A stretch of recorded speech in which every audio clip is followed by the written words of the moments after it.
o recado que chegou hoje, estava todo mundo esperando, a gente terminou inclusive Bastidores do Poder ontem, justamente falando sobre isso, a expectativa que recairia sobre a reação do Supremo Tribunal Federal. O ministro Luiz Fux, presidente da Corte, prometeu um pronunciamento ali, a posição do STF na abertura dos trabalhos desta quarta-feira.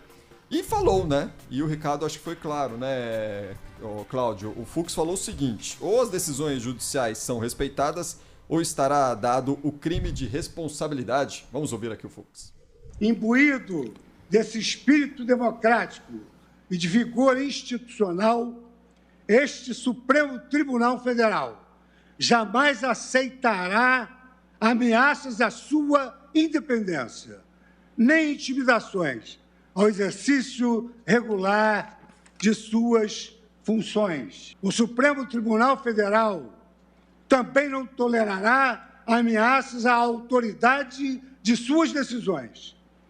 Se o desprezo às decisões judiciais ocorre por iniciativa do chefe de qualquer dos poderes, essa atitude, além de representar um atentado à democracia, configura crime de responsabilidade a ser analisado pelo Congresso Nacional.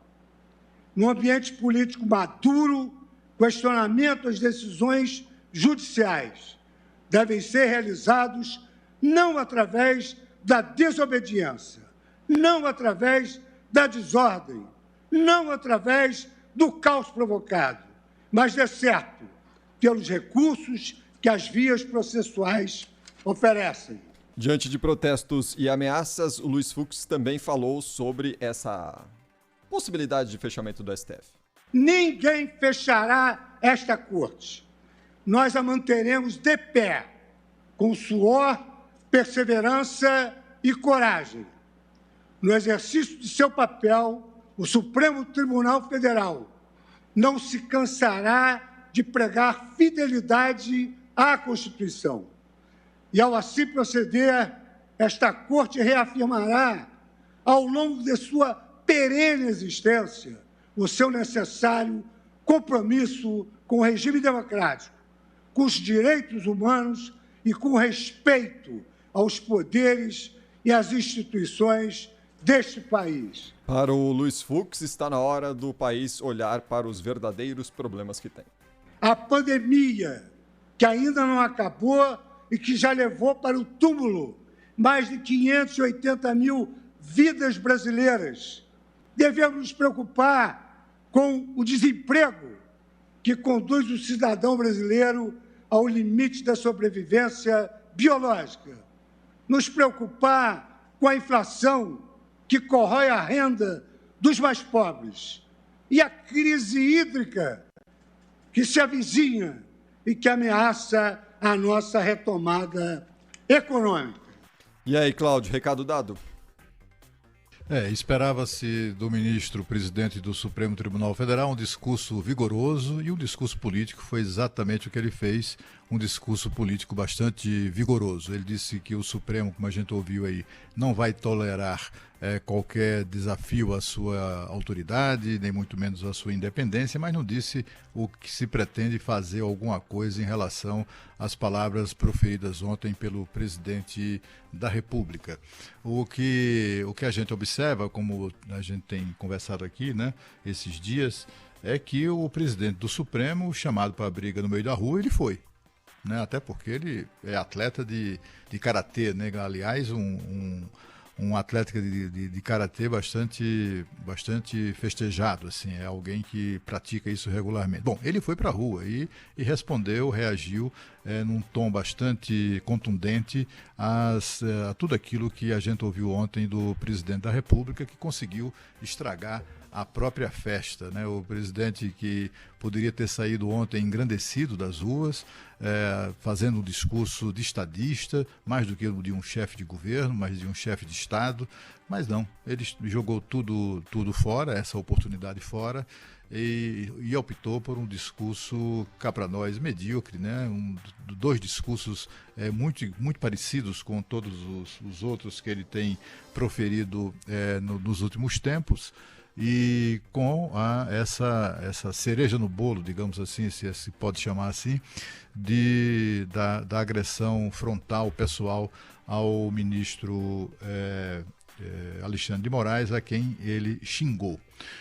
Enfim, é uma situação de ruptura. Ontem ficou muito claro isso, né? O que o presidente fez com as declarações, sobretudo na Avenida Paulista, foi uma atitude de ruptura, né, entre o poder executivo e o poder judiciário, o que significa ruptura do processo democrático mesmo, né? O presidente, evidentemente, ninguém espera que ele, nem mesmo os seus assessores mais próximos, que diante de uma eventual sentença, decisão que o envolva, né, que o atinja, prolatada pelo ministro Alexandre de Moraes, ele não venha cumprir ou venha, enfim, ele reitere essa intenção manifestada ontem de ignorar, de não cumprir tal decisão, eventual decisão. Isso não é razoável, até porque se ele o fizer, aí sim ele terá incorrido em crime de responsabilidade, porque por parte do presidente da República, um crime de desobediência à decisão judicial é crime de responsabilidade. Essa questão é uma questão polêmica, a gente vê aí os partidos de oposição todos clamando por abertura do processo de impeachment, mas alegando exatamente isso, né, o crime de responsabilidade que, na verdade, de acordo com os juristas que não têm coloração partidária, né? Aqueles juristas que têm claras ligações partidárias ou comprometimento ideológico, eles defendem o impeachment, dizem que já está configurado o crime de responsabilidade, etc. Mas pela lei, o crime de responsabilidade se estabelece quando o crime é cometido. Anunciar que o fará não é crime. Isso pode ficar no campo da bravata, né? Ou, como disse o presidente da Câmara, deputado Arthur Lira, ou do arrobo de discurso, como classificou mais cedo hoje no programa Jornal Gente o ministro recentemente aposentado do Supremo Tribunal Federal, Marco Aurélio, né? O ministro Marco Aurélio, inclusive, do alto lá da sua experiência como ministro, longos anos no Supremo Tribunal Federal, do qual foi presidente, inclusive, ele fez um apelo ao que ele chamou de ponderação, né? Ele chamou de equilíbrio, ele pediu temperança nesse discurso do ministro Luiz Fux. Não foi o que vimos, né? O ministro Marco Aurélio está entre aqueles que defendem que o Supremo Tribunal Federal, quando acontece coisas dessa natureza, tem que fazer silêncio, não pode descer ao nível dos ataques que o atingem, né? Mas o ministro Luiz Fux não parece ser do tipo também que leva desaforo para casa. E ele acabou reagindo ou aceitando a provocação do presidente da República.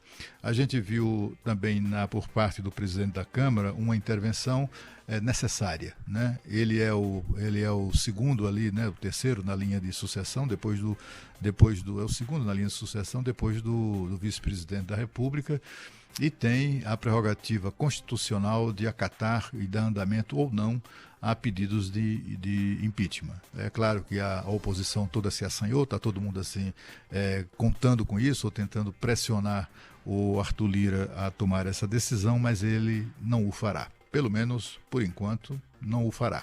Aliás, um dos erros do presidente Jair Bolsonaro ontem, quando fez esse discurso completamente fora do tom e do razoável para quem exerce as funções que ele exerce, ele acabou com isso e criando, portanto, quando ele anunciou essa intenção de não obedecer eventuais ordens ou determinações do ministro Alexandre de Moraes, ele, na verdade, se colocou, não só abriu caminho para isso, para esse discurso pró-impeachment dos seus opositores, como também se colocou, mais do que nunca, nas mãos do presidente da Câmara. Se tem alguém com muito poder neste país, neste momento, é o deputado Arthur Lira.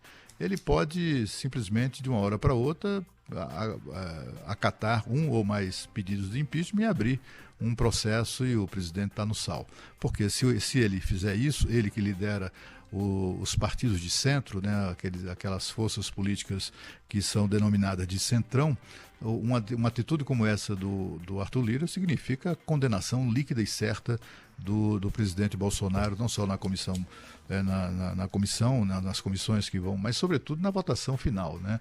Ele não vai contar com a solidariedade do Centrão caso o presidente da Câmara tome essa atitude. É por isso que eu acho que ele não vai tomar, tenho até a informação de que ele não vai tomar essa decisão, mas ele tinha que fazer uma declaração que agradasse os dois lados, não só os governistas, como também os oposicionistas. Ele tinha que criticar a bravata do presidente, mais uma, tinha que criticar esse viés do presidente de apostar o tempo todo no confronto, na crise, na geração de crise sobre crise, etc.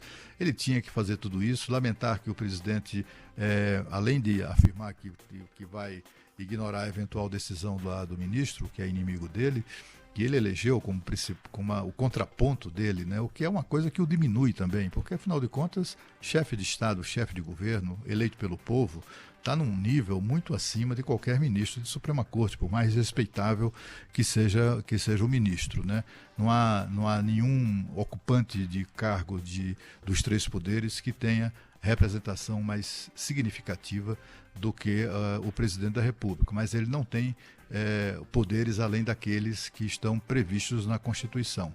Não é da alçada dele escolher quem fica, quem deve ou não permanecer no exercício das funções, aliás, vitalícias de ministro do Supremo Tribunal Federal. Ao presidente da República cabe indicar o nome e depois assinar o ato de nomeação, depois que o Senado Federal o consagra.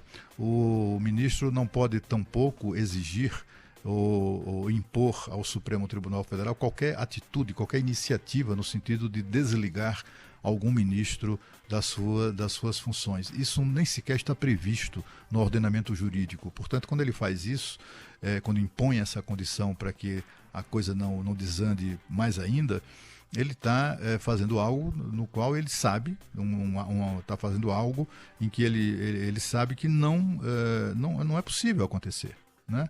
Ministro nenhum se deixaria intimidar, muito menos uma corte inteira.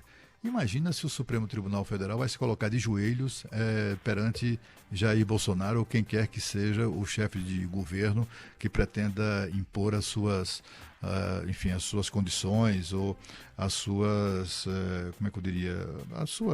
os seus interesses, né? Isso não existe, absolutamente não existe.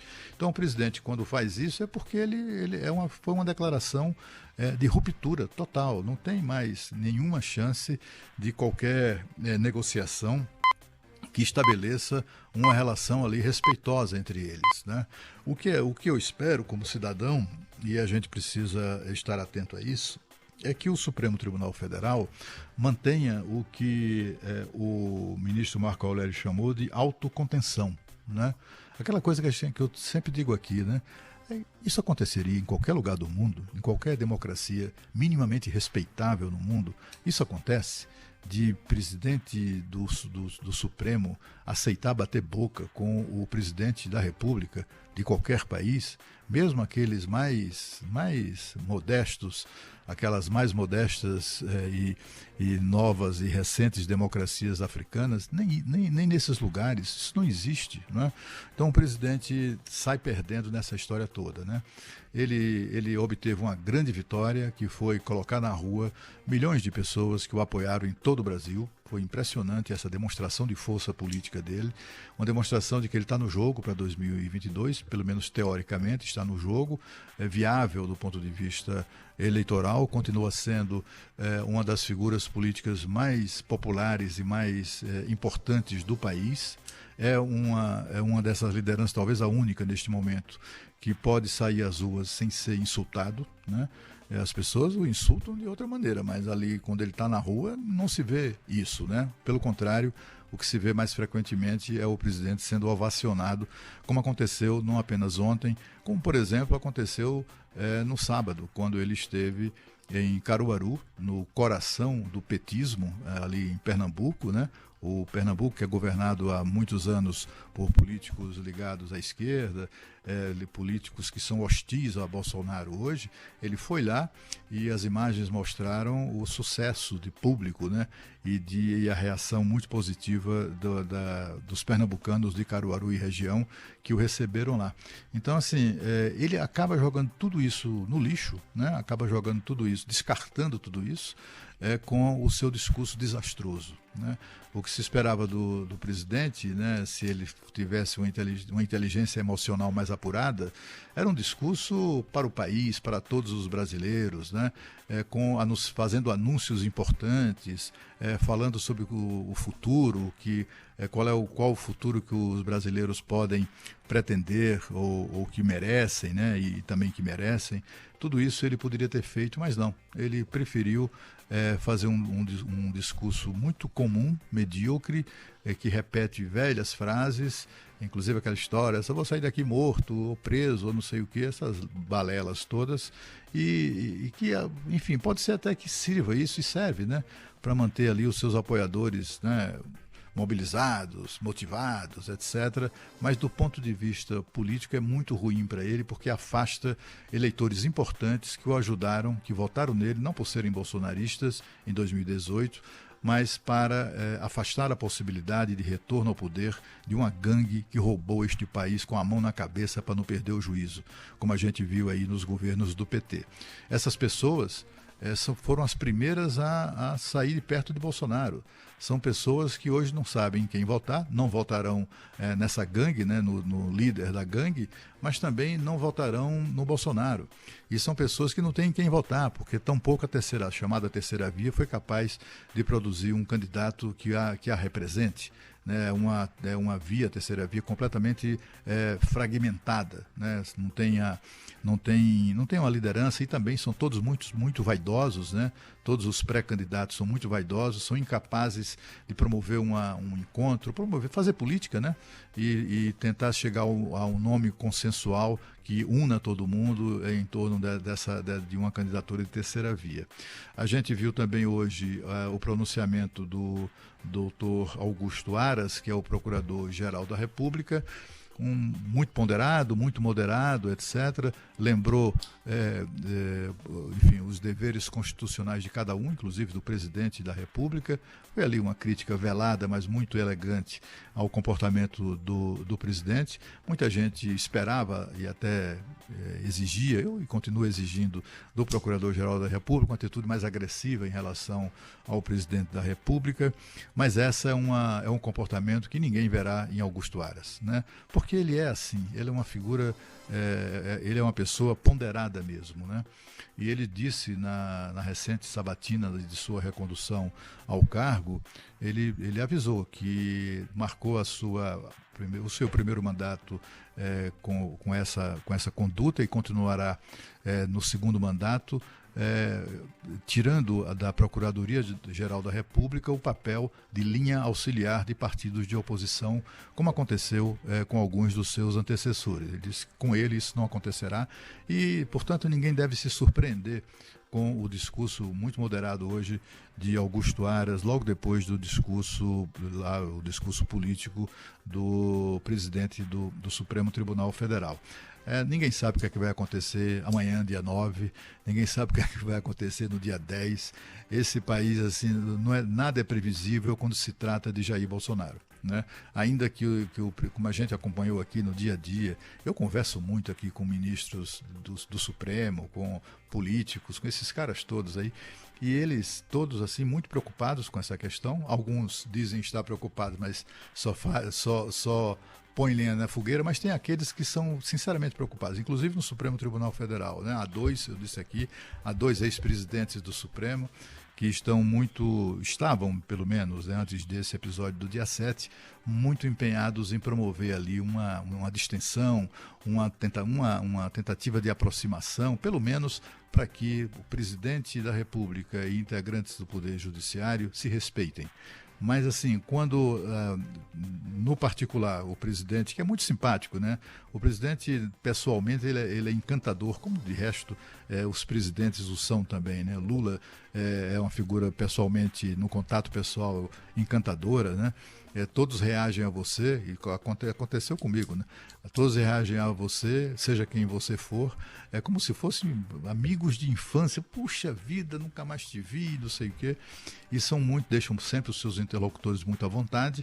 E o presidente Jair Bolsonaro, nas conversas que teve, inclusive, com esses ministros a que eu me refiro, do Supremo Tribunal Federal, nas últimas semanas, esses ministros saíam da conversa muito animados, muito confiantes de que havia espaço ali para o entendimento.